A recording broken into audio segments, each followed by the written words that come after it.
Hello friends, I am मिलन शर्मा। आज हम इस शॉर्ट वीडियो में करने वाले हैं संधि, और संधि का भी स्वर संधि समझने वाले हैं। वैसे मैं आपको पहले बता दूं, मैं आपको ये स्वर संधि शॉर्ट में बता रही हूँ, लेकिन इसको डिटेल में अगर आपको समझना है और वो भी कम टाइम में समझना है तो उसकी भी मैंने पूरी एक वीडियो बना रखी है। आप मेरी प्लेलिस्ट में जाके व्याकरण हिंदी में जाके चेक कर सकते हैं। तो आइए देखते हैं। संधि का मतलब क्या होता है? वर्णों का मेल। जैसे हमने समास में पढ़ा था, समास का मतलब होता है शब्दों का मेल। संधि वर्णों के मेल से बनती है। संधि 3 टाइप की होती है, 3 प्रकार की होती है: स्वर संधि, व्यंजन संधि, विसर्ग संधि। हम जो आज पढ़ेंगे स्वर संधि पढ़ेंगे। स्वर संधि 5 प्रकार की होती है: दीर्घ संधि, गुण संधि, वृद्धि संधि, यंत्र संधि, अयादि संधि। मैंने इसमें बेसिकली आपको इस तरीके से समझाया ताकि आपको याद रहे, क्योंकि मेरा मेन मोटिव है मैं आपको कम टाइम में ज़्यादा इन्फॉर्मेशन देके इस तरीके से याद करा दूँ कि आपका परमानेंट याद हो जाए और इस टॉपिक से रिलेटेड कोई भी क्वेश्चन आपका ना छूटे। तो दीर्घ संधि क्या होती है? दीर्घ संधि, दीर्घ से ही पता लग रहा है बड़ा। दीर्घ मतलब बड़ा, इंक्रीज होता हुआ या बड़ा।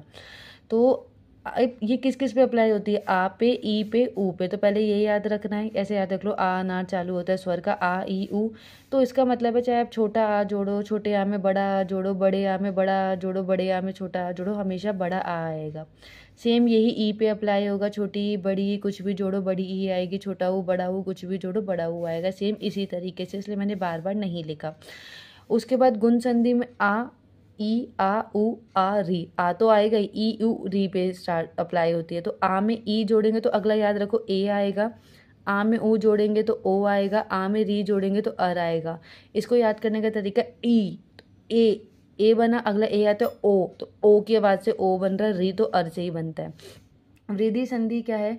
इसमें देख लो, आपने ई उ री जोड़ लिया, अब ए और ओ बचा। तो आ में ए जोड़ेंगे तो बड़ा ए आएगा। आ में ओ जोड़ेंगे, चाहे छोटा जोड़ो चाहे बड़ा जोड़ो, हमेशा बड़ा आएगा।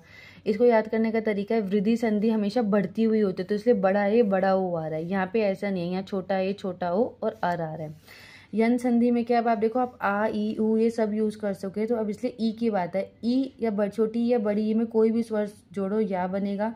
छोटे ऊ या बड़े ऊ में कोई भी स्वर जुड़े वाह बनेगा। री में कोई सा भी स्वर जुड़े रा बनेगा। अयादि संधि अप्लाई होती है छोटे ए बड़े ए पे, ओ पे, बड़े ओ पे। इसमें आप कोई सा भी स्वर जोड़ो। अगर छोटे ए में कोई भी स्वर जोड़ोगे तो अय बनेगा। बड़े ए में कोई भी स्वर जोड़ोगे तो आय बनेगा।